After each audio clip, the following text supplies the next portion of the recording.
hope you will attain good and great. Welcome to my channel or welcome back to my channel. ഞാനും ഇന്നും ചെറിയൊരു mini വ്ളോഗായിട്ടാണ് നിങ്ങളെ മുന്നിലേക്ക് വന്നിരിക്കുന്നത്. ഇന്ന് ചെറുതായിട്ടൊരു യാത്ര, കാര്യമായിട്ട് എടുക്കില്ല. ബേപ്പൂർ വാട്ടർ ഫെസ്റ്റ് നടക്കുന്നുണ്ട്. അപ്പോൾ അത് കാണാൻ ഞങ്ങൾ ഫാമിലി എല്ലാവരും കൂടെ പോയതാണ്. മാത്രമല്ല ഗീവ് അവേ നമുക്ക് അനൗൺസ് ചെയ്യണ്ടേ. അപ്പോൾ എല്ലാവരും ഈ വീഡിയോയിലാണ് കമൻറ്റ് ഇടേണ്ടത്. മാക്സിമം എത്രത്തോളം കമൻറ്റ് ഇടുന്നോ അത്രത്തോളം വിൻ ചെയ്യാൻ ചാൻസ് ഉണ്ട്. പിന്നെ എനിക്ക് വോയിസ് ഓവർ കേൾക്കുമ്പോൾ എന്തൊക്കെ എന്താണെന്ന് എനിക്ക് പറയാൻ കഴിയുന്നില്ല, ഒരു പേടി. കാരണം ഞാനങ്ങനെ കൂടുതലായിട്ട് സംസാരിക്കുന്ന ആളൊന്നുമല്ല.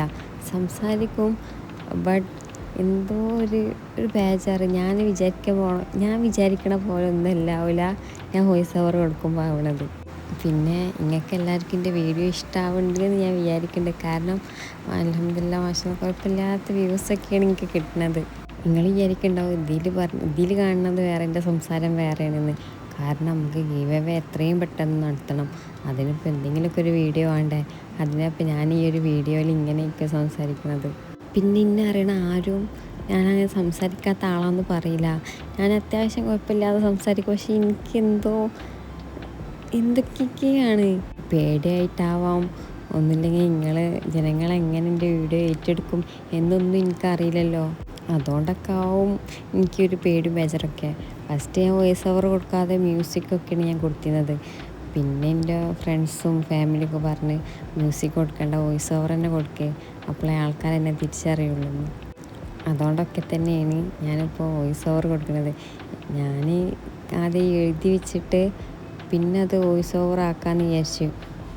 ബട്ട് എനിക്കതിനും കഴിയുന്നില്ല. എന്തോ എൻ്റെ ഉള്ളിലൊരു പേടി എനിക്ക്. പിന്നെ ഇയാളോട് എല്ലാവരോടും ഞാൻ നന്ദി പറയാണ്. കാരണം നിങ്ങളൊക്കെ ഉണ്ടായിട്ടാണ് ഞാൻ ഒരുപാട് സന്തോഷമുണ്ട്. അതുകൊണ്ടാണ് ഞാൻ എത്രയും പെട്ടെന്ന് വെച്ചത്. അങ്ങനെ പിന്നെ അവിടെയൊക്കെ എല്ലായിടത്തും കണ്ടു. എത്രമാതിരി ജനങ്ങളാണ്. ഞങ്ങളാദ്യം വിചാരിച്ചു ചാലിയത്ത് ഇറങ്ങിയിട്ട് അവിടെ നിന്ന് ജങ്കാർ വഴി ബേപ്പൂർക്ക് വരാണ്. പക്ഷേ 2 ദിവസം മുന്നേ ഞങ്ങൾ കോഴിക്കോട് പോയപ്പോൾ അവിടെ ജങ്കാർ നിർത്തി വെച്ചു. എന്നിട്ട് ഞങ്ങളെ കുറേ ചുറ്റി വലിഞ്ഞ് ഞങ്ങൾ ബേപ്പൂരെത്തിയപ്പോൾ ഇവിടെ ജങ്കാർ സർവീസും. എന്നിട്ട് പിന്നെ ഞങ്ങൾ വന്ന വണ്ടി അവിടെ ചാലിയത്ത് നിർത്തിയിട്ട് പിന്നെ ഞങ്ങൾ ഇവിടുന്നാണ്ട് ബേപ്പൂരിൽ നിന്ന് പിന്നെ ഞങ്ങൾ ജങ്കാറിൽ പോയി ചാലിയത്തേക്ക് പോയി. പിന്നെ ഒരു കാര്യം പറയാനുള്ളത്, രാത്രി യാത്ര ഒരു രസമാണ്. ലൈറ്റും എല്ലാതും രാത്രിയാണ് കാണാൻ ഭംഗി. പക്ഷേ മൂന്നാർ ഊട്ടിയൊക്കെ പകൽ പോയാൽ ആ ഒരു പ്രകൃതി ആസ്വദിക്കാൻ പറ്റുള്ളൂ. ഈ വീഡിയോയിൽ ഞാൻ ഇങ്ങോട്ട് എന്തൊക്കെയോ പറഞ്ഞു. അപ്പോൾ ഇത്രേ ഉള്ളൂ. Bye bye.